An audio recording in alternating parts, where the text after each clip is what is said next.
Oi, voltei. Vamos dar continuidade à leitura do livro Revolução Familiar, do Dr. Daisaki Ikeda. Evidencie também, através da moda, a sua personalidade. De acordo com levantamentos estatísticos, cerca de 40% das conversações das mulheres dizem respeito a alguém e há aproximadamente 30% são relativas a roupas e cosméticos. Se isto é um fato, podemos concluir com segurança que é muito natural às mulheres seguir a moda. Independentemente da idade ou status, as mulheres gostam de ser admiradas e elogiadas. Seguir as tendências da moda é quase uma necessidade, especialmente durante a juventude, quando o desejo por admiração é mais forte. Basicamente, essa tendência não é errada. Querer possuir novas coisas e acrescentar toques refrescantes à vida cotidiana, roupas e acessórios, decorações do lar e etc., é um sinal de criatividade. Se as mulheres não tivessem interesse pela moda ou em tornar-se atraentes, ficariam deprimidas e perderiam uma fresca vitalidade na vida diária. Há algo que provoca a moda. Ela mantém uma relação com o progresso da sociedade e da vida humana. Esta é a razão pela qual não devemos esquecer que há na moda um ímpeto saudável de ir adiante, de buscar novas e frescas aproximações com a vida.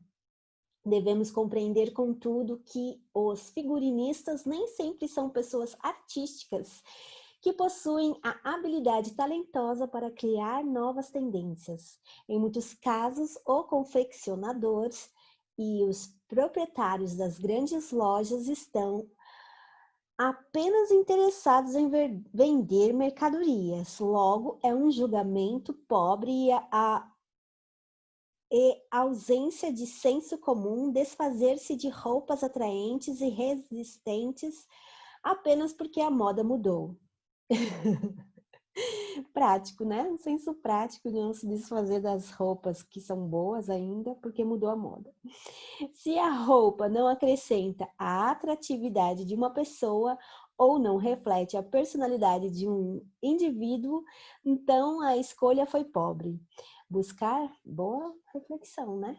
Se só seguiu a moda e não seguiu o que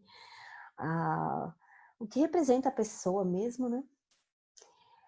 Buscar o estilo mais recente cegamente, sem dar nenhuma consideração à personalidade individual, satisfaz meramente a vaidade de uma pessoa. Naturalmente, uma mulher é louca para viver além dos seus recursos, ou esbanjar dinheiro apenas para estar em dia com a moda.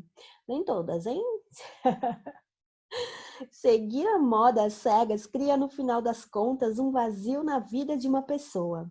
Ela é, então, um manequim, simplesmente para exibir as ideias das outras pessoas. É interessante considerar isso, né? De ser só um manequim ambulante. E não que aquilo represente ela mesma, né?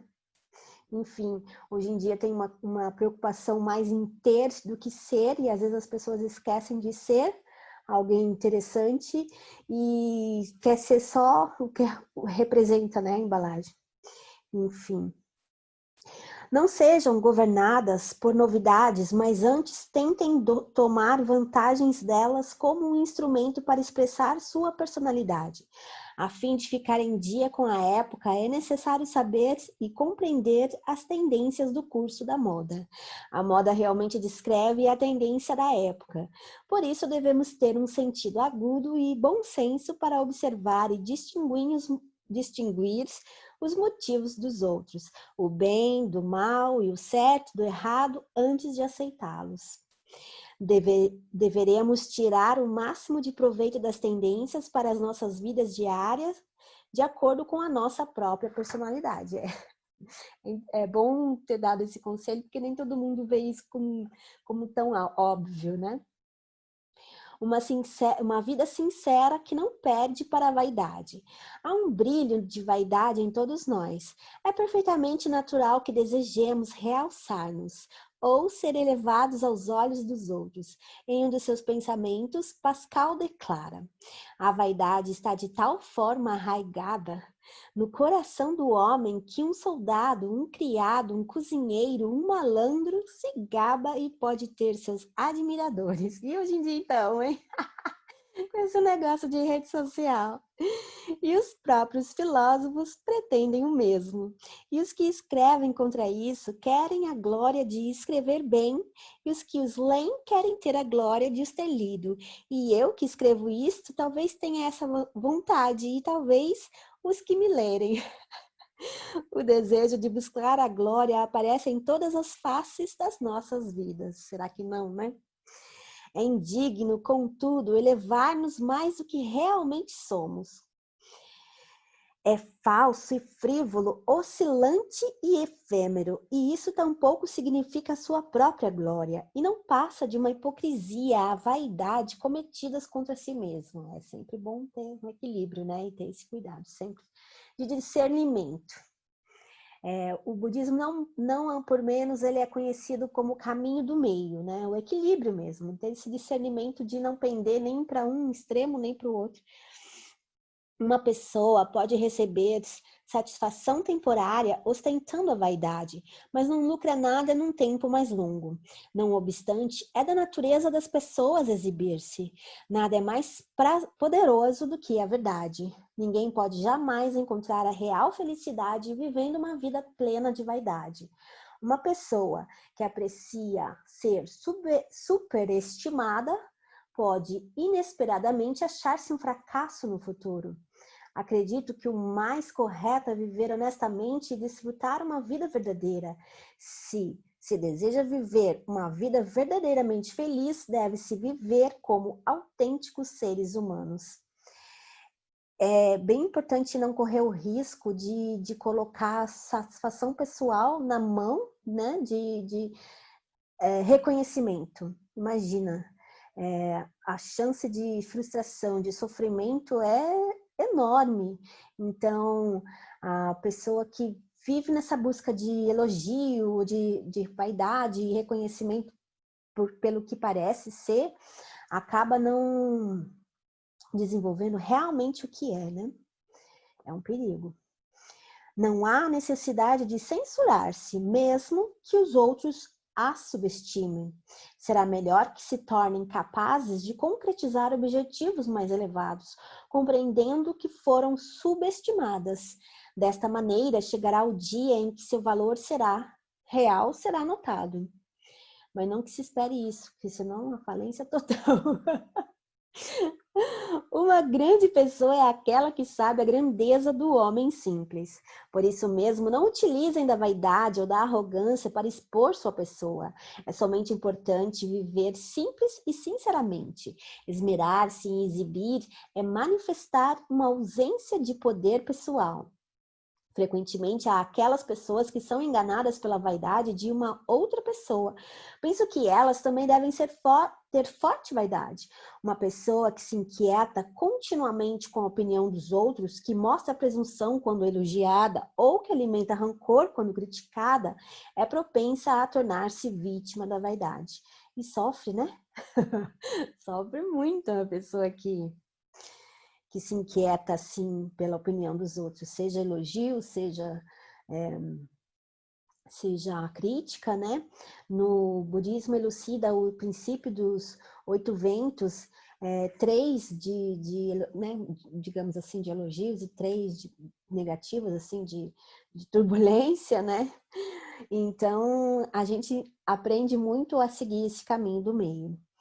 Uma pessoa cuja vida é baseada na vaidade, defrontar-se-á com muitas dificuldades. É uma vida diária similar à relva sem raízes. Estamos vivendo num mundo de vaidade, mas não devemos ser influenciados por isso. Devemos viver uma juventude saudável e sólida, compreendendo que nada mais é precioso do que a simplicidade. Vivamos corajosamente. As pessoas possuem diferentes naturezas. Há mulheres de poucas palavras, exatamente como há aquelas que são tagarelas. As primeiras são geralmente propensas a ser passivas, enquanto as últimas exibem uma tendência mais ativa e dinâmica. Algumas são irritadiças, outras são calmas e silenciosas, enquanto outras são sofisticadas ou emocionais. Com muita frequência, estas características naturais tornam-se fatores decisivos para diversificar situações. Uma mulher cuja disposição é conservadora e passiva mostra-se fraca e retraída, mas por outro lado, ela pode possuir sinceridade e modéstia. Estes atributos têm mais valor do que as suas características mais negativas. Em outro lado, uma mulher faladora e dinâmica pode parecer jovial e eficiente, mas em algumas situações revelará ser tagarela e intrometida. Uma pessoa um pouco temperamental pode ser ativa e disposta, ao passo que uma pessoa de compostura pode às vezes ser vagarosa para agir. É, todavia, insensato subestimar suas características comparando-as com as dos outros. Cada um de nós tem seus pontos fortes, assim como pontos fracos. E todos nós temos o nosso quinhão de problemas. Ao olhar às suas voltas, vocês podem determinar que os outros são muito diferentes de vocês, mas estão inteiramente enganadas. Todos nós, seres humanos, todos nós somos seres humanos. Soseki Natsumi explica sobre este ponto em um capítulo do seu livro Kusamakura. O mundo foi criado não por Deus ou o diabo. Seus vizinhos tiveram uma participação na construção desse mundo. As pessoas que têm dificuldade em ser bem-sucedidas neste mundo, o qual pessoas tais como você e eu construímos, compreenderão que não há outro planeta para o qual possam ir. Se houvesse um outro planeta, então elas iriam para lá. Acredito que o acharão mais difícil do que aqui. É muito gozada essa parte, porque realmente tem gente que acha que está no lugar errado, né? No planeta errado, mas nada acontece por acaso, as coisas acontecem como tem que ser. Dizem que esse planeta é um planeta de transição, eu não duvido de nada. E que somos os mais de baixa evolução até agora. Então, se estamos aqui, é para nos desenvolver, né? E aumentar essa escala da evolução aí. Então, tem outra alternativa a não ser viver o que a gente veio viver aqui nessa era? Eu acredito que o melhor que a gente pode fazer é encarar essa existência humana como o melhor dos presentes, como a grande oportunidade de realmente fazer essa evolução. É fútil tentar escapar das suas circunstâncias individuais na vida. Não há absolutamente razão para censurar a si mesmos. Vocês devem viver com coragem e ser fortes. É essencial que reflitamos sobre a nossa vida. Não pode haver avanço real sem reflexão. Se a reflexão, contudo, cria uma imagem de autoaversão, então é inválido. A reflexão deve ser para o desenvolvimento do seu futuro, deve ser utilizada para concentrar novos esforços a fim de formar um propósito para o avanço do amanhã. Nossa, que bonito! Importante esse trecho, né? Tem muita gente que é muito rigorosa consigo própria, que se cobra demais, que se exige de maneira sobre-humana mesmo, sobrenatural. Então, é importante fazer reflexão? Sim, extremamente importante. Estar sempre fazendo uma reflexão sobre si, sobre sua conduta, sobre como está levando a sua vida, né? Direcionando a sua vida para o futuro, mas não ao nível de ser o seu próprio algoz. Algumas pessoas prendem-se muito ao passado quando pensam nas suas vidas. Tudo que elas ganham, contudo, é a própria imagem do envelhecimento.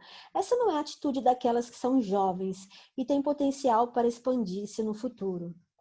Marchemos para o futuro, pois aí sempre nasce a esperança.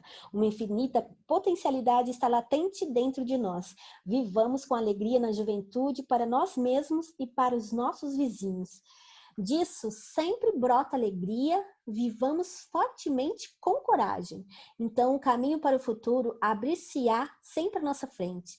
Devemos escolher nosso próprio caminho e continuar ao longo dele sem depender de outras pessoas. A construção de um indivíduo forte que não possa ser derrotado pelas adversidades torna-se a nova revolução no indivíduo. Ah, que lindo! Eu fico muito feliz de reler esse livro, porque realmente a minha vida se forjou de uma maneira completamente diferente se eu não tivesse encontrado o budismo de Nichiren Daishonin na minha juventude. Né? Aos 21 anos, com conversão, entrada como membro da Soka Gakkai só mais para frente, aos 25, mas tudo que eu aprendi, que forjou a minha base, que fez eu ser como eu sou, né? Que fez eu trilhar esse caminho de sempre muita fé, de muita crença de que eu vim mesmo para ser feliz, não foi para não foi para viver um inferno na Terra, sabe? Então eu fico assim, sempre transbordando de gratidão pelo Buda de Nichiren Daishonin e pelos 3 mestres da Soka Gakkai, principalmente o Dr. Daisaku Ikeda, que saiu do Japão e levou o budismo para 192 países e territórios ao redor do mundo. Então, tem praticante em praticamente todos os cantos do mundo. E se não fosse ele desbravar a globalização aí, talvez tivesse ficado concentrado lá no Japão, né? Terra natal do Buda Nichiren. Então, eu jamais vou esvaziar meu coração de gratidão por tudo que eu aprendi, de tudo que fez com que a minha vida fosse mais leve, mais fácil, fosse mais tranquila, vivendo sem ser influenciada pelos 8 ventos. Né? Os pilares que a gente aprende, que são da prática da fé, né? Que é fé, prática e estudo, os pilares do budismo, são realmente o que nos deixa de pé. Porque se eu não tivesse as orientações que eu tive com o budismo, a minha vida teria sido diferente. Não teria sido tão otimista, não teria sido tão tranquila, né? De uma maneira assim que não me deixar abater ou desanimar, né? Por conta de desafios. Porque os desafios estão sempre aí para a gente testar, né? Para a gente se forjar, porque não dá para ser...